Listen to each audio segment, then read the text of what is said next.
تو صاحب نصاب وہ شخص جو عید کے دنوں میں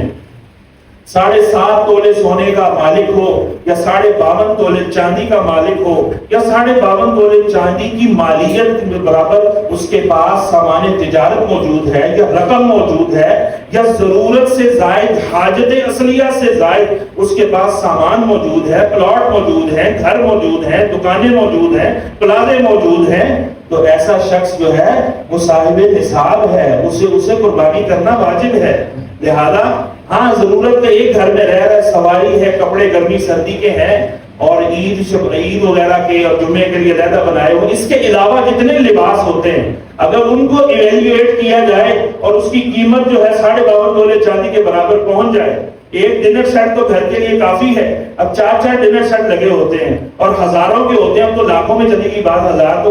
کوئی اس کی تو حیثیت ہی کوئی نہیں رہی۔ تو اس طرح بہت ساری چیزیں، آپ کی ضرورت موبائل کی تو ہے، وہ 5000 والے موبائل سے بھی پوری ہو سکتی ہے، لیکن بندے کے ہاتھ میں 4 لاکھ کا موبائل ہے تو یہ ضرورت سے زائد ہے اس کا،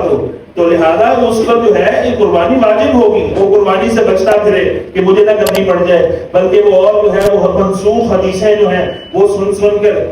شریعت سے جو لوگ فرار حاصل کرنا چاہتے ہیں اور عمل شرعی جو ہے اس پر عمل نہیں کرنا چاہتے، ان سے سن کر مسئلے کہ پورے خاندان میں سے ایک ہی کر دی جائے اور ساروں کی طرف سے ہو جائے، نہیں، ایک ہی گھر کے اندر 10 لوگ بھی اگر صاحب نصاب ہیں تو 10 کے 10 کی طرف سے قربانی علیحدہ کرنا واجب ہوگی۔ اب مقابلے میں دے دیں جی، یہ دیکھیں حدیث میں لکھا ہوا ہے کہ ایسے ہے، تو ہر بندہ ہر حدیث کو جو ہے گہرائی تک جانتا نہیں ہے، یہ فقہا کا کام ہے اور فقہا نے نتیجے نکال دیے ہوئے ہیں۔ فقہا کی نظر میں ہزاروں لاکھوں حدیثیں موجود ہوتی ہیں اور ان کا نچوڑ نکال کر جو حکم شرعی ہوتا ہے وہ فقہ کی صورت میں وہ بیان کر دیتے ہیں، تو انہی فقہا کا قول میں نقل کر رہا ہوں کہ ایک گھر میں 10 لوگ بھی اگر صاحب نصاب ہوں گے